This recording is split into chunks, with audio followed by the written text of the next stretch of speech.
Hi everyone, नमस्कार। अर्चनाज art of cooking या चॅनलमध्ये तुम्हा सर्वांचं मनापासून खूप खूप स्वागत आहे। तर आज आपण पाकातले तिळगुळाचे लाडू बनवलेले आहेत। लाडू अगदी सुंदर असेही होतात आणि चवीलाही छान लागतात। तर तुम्ही सुद्धा अशा प्रकारे नक्की बनवून पहा। तुम्हाला सुद्धा ही रेसिपी नक्कीच आवडेल। रेसिपी आवडल्यास लाईक आणि शेअर करा। चॅनलवर नवीन असाल तर सबस्क्राइब करा। बेल आयकॉन हिट करायला विसरू नका, म्हणजेच अशा नवीन हटके आणि युनिक रेसिपीचं नोटिफिकेशन तुम्हाला मिळत राहील। तर आज आपण तिळगुळाचे मकर संक्रांत स्पेशल लाडू बनवणार आहोत। तर आपण अगोदरच्या व्हिडिओमध्ये तीळ चिक्की, तीळ पापडी आणि शुगर फ्री तीळ चिक्की हे व्हिडिओ सुद्धा पोस्ट केलेले आहेत, तर तुम्ही ते सुद्धा पाहू शकता।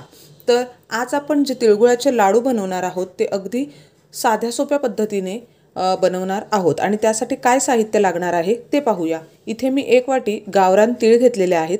तुम्ही हे तीळ घ्या, कारण हे चवीला खूप छान असतात।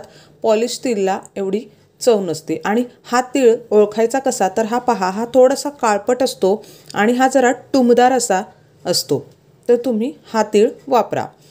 अर्धे वाटी शेंगदाणे घेतलेले आहे, ते मी भाजून घेतलेले आहेत। गूळ घेतलेला आहे, मी हा 1 वाटीला थोडा कमी घेतलेला आहे। तुम्हाला गोड जास्त हवा असेल तर तुम्ही 1 वाटी सुद्धा घेऊ शकता। इथे डाळवं घेतलेलं आहे, हे अर्धे वाटी घेतलेलं आहे।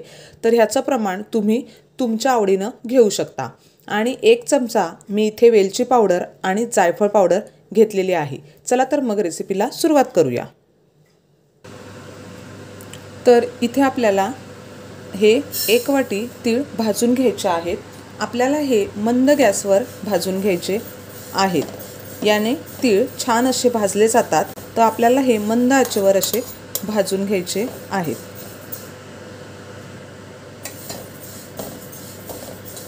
तर आपल्याला तीळ भाजून झाले आहेत हे ओळखायचे कसे, तर हे पहा, हे असे छान तडतडायला लागतात, तर तेव्हा आपण समजायचे की आपलं तीळ भाजून झालेले आहेत। कारण तीळ जर कच्चे राहिले तर आपले तिळगुळ चिवट होतात, त्यामुळं तिळगुळ छान अगदी भाजणं सुद्धा तेवढंच महत्त्वाचं आहे। तर हे पहा, आपले तीळ भाजून झालेले आहेत। आता आपण काढून घेऊया। हे पहा, तुम्ही याचा कलर ओळखू शकता, थोडासा असा भाजलेला आहे, हे पहा, आणि थोडंसं तडतडतायत सुद्धा। तर तीळ थंड होत आहेत तोपर्यंत आपण इथे 1 चमचा तूप घालून घेऊया। आणि हा जो गूळ घेतलेला आहे तर तो यामध्ये आपण मेल्ट करून घ्यायचा आहे।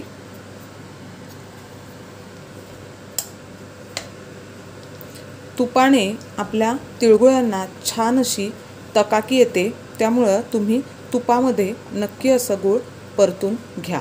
आणि जर तुम्ही थोडासा जाडसर गूळ ठेवलेला असेल तर तुम्ही त्यामध्ये अगदी अर्धा चमचा किंवा 1 चमचा पाणीसुद्धा घालू शकता। त्याने जास्त वेळ गूळ मेल्ट करायला ठेवला किंवा गॅसवर जास्त वेळ ठेवला तर तेव्हासुद्धा आपले तिळगुळ कडक होतात। म्हणून यामध्ये अगदी परफेक्ट प्रमाण आणि गॅसची मंद आच हे खूपच महत्त्वाचं असं आहे। तर हे पहा, तर आपल्याला हा गूळ अगदी छान असा परतत राहायचा आहे, गॅस लो ठेवायचा आहे। याने काय होतं की हा गूळ हलका होतो आणि हलका झाला म्हणजे आपले लाडूसुद्धा अगदी मऊसूत असे होतात, कडक होत नाही। आणि छान असा त्याला अगदी फेसाळलेला हे येतो तोपर्यंत छान असा परतून घ्यायचा आहे। तर हे पहा, आता ह्या गुळाला असा फेस येत आहे, फेसाळल्यासारखा झालेला आहे, कारण आपण हा जेवढा चमच्याने छान असा ढवळत राहू तेवढा तो हलका असा होतो। हे पहा, अशा प्रकारे। तर आता आपण आपला पाक तयार झालेला आहे की नाही हे कसं ओळखायचं, तर ते मी तुम्हाला सांगते। आपण आपल्या मागच्या व्हिडिओमध्ये सुद्धा दाखवलेला आहेच की आपण पाक कसा ओळखायचा। तर आपल्याला हा गूळ मंद आचेवरच मेल्ट करून घ्यायचा आहे। हा पाक मंद आचेवरच आपल्याला करून घ्यायचा आहे। तर हा पहा, आता हा असा फेसाळलेला आहे आणि तुम्ही पाहू शकता याचा असा कलर चेंज झालेला आहे। तर आता मी इथे वाटीमध्ये पाणी घेतलेलं आहे आणि असा आपण एक ड्रॉप टाकून पाहूया। तर तुम्ही पाहू शकता याची अशी गोळी तयार होते। हे पहा, पण ही गोळी अगदी अशी मऊसूत व्हायला नाही पाहिजे। ही पहा, तर अगदी थोडीही वाजते, म्हणजे खूप जास्त आपल्याला कडकसुद्धा करायचे नाही आहे, म्हणजे अगदी टणक असं झालं नाही पाहिजे। आता गॅस बंद करायचा आहे, तुम्ही पाहू शकता। आणि आता आपल्याला यामध्ये अगदी लगेच ही वेलची पावडर आणि जायफळ पावडर घालून घ्यायची आहे आणि हे छान अशी परतून घ्यायची आहे। आता यामध्ये आपल्याला तीळ घालून घ्यायचे आहेत। गॅस बंद केलेला आहे। आता आपल्याला ही प्रोसेस अगदी काही सेकंदामध्येच करून घ्यायची आहे। हे पहा, अशा प्रकारे। आता आपण जे भाजलेले शेंगदाणे आहेत तर ते घालूया आणि हे जे डाळवा आहेत तर ते घालून घेऊया आणि हे मिक्स करून घेऊया। इथे तुम्ही शेंगदाण्याचा बारीक कूटसुद्धा करून घेऊ शकता। तर अगदी तुम्हाला कोणी मदतीला असेल तर तुम्ही जास्त क्वांटिटीमध्ये करा, नाहीतर अगदी थोड्या थोड्या प्रमाणामध्ये करून घ्या, कारण हे लाडू वळवताना अगदी झटपट असे बनवायला लागतात, नाहीतर थंड झाले तर मग आपल्याला बनवायला हाताला चटके लागू शकतात। तर हे पहा, मी हे आता कढईमध्येच ठेवणार आहे। या प्लेटमध्ये मी अशा प्रकारे गरम करून पाणी घातलेलं आहे, म्हणजे हे मिश्रण थंड होणार नाही। तर ही ट्रिक तुम्ही नक्की वापरून पहा, याने तुम्ही अगदी झटपट असे लाडू बनवू शकता। हे पहा, तर मी इथे गरम पाणी प्लेटमध्ये ठेवलेलं आहे, म्हणजे हे मिश्रण आपलं लवकर थंड होणार नाही आणि आपले लाडू छान असे वळून होतील।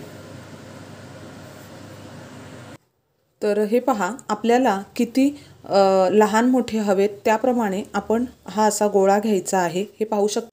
आणि तुम्हाला अगदी असं गरम जास्त वाटत असेल तर तुम्ही पाण्याचा हातसुद्धा घेऊ शकता। खूप जास्त नाही, अगदी एखादा थेंब पाणी घालून घ्यायचा आहे। हे पहा, अशा प्रकारे।